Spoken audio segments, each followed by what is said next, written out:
Kari China menta kalamat biang sachisin ya kajing penjulur Bashir Khai hakaba uslab ubajur bha ula ther teng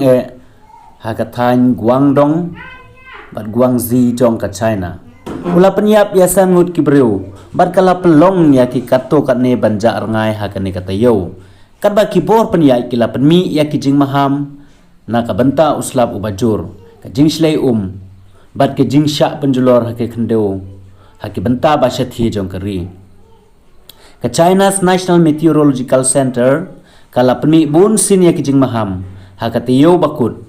bakandon kajing hapslap ka bajur haki jaka jong ka Jiangxi Zhejiang Fujian Guangxi Guangdong bat hakathain sate lamingi jong ka Xinjiang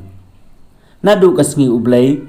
jemmang khat pratereng hadu kasngi nangkong ong katanat pathai kubor jong ka Xinhua lapan mi ya kajing maham ka basau haki benta jong ka Zhejiang Fujian Guangdong bat Guangxi kabapen ya kajing ma kabakrau bha jong kajing shlei haki lum ong ka kubor Xinhua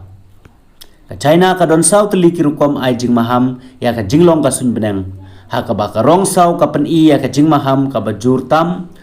but sa karong sau bertem karong stem bat karong blue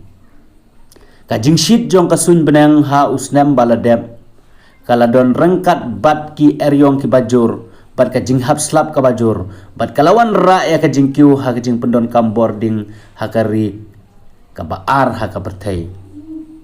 katanat pathai kubor jong kajela ka CCTV kaya thu ba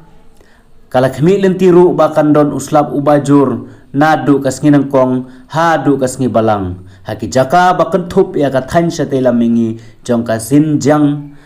bat hasilen ter kilum Tianshan kane kalong ka khubor balaya lum na ka CCTV 13 bat kumju na ka vion khublai sibon. Torrential rains in southern China claimed 3 lives and caused 1 disappearance, prompting authorities to issue the highest level flood alerts. Fierce storms damaged infrastructure and agricultural lands. Well, heavy rainfall battered several cities in China's southern Jiangxi region. Management has issued an advisory to its residents to take precautionary measures. The likelihood of natural disasters such as floods and mudslides remain high as rainfall is expected to continue over the next 2 days.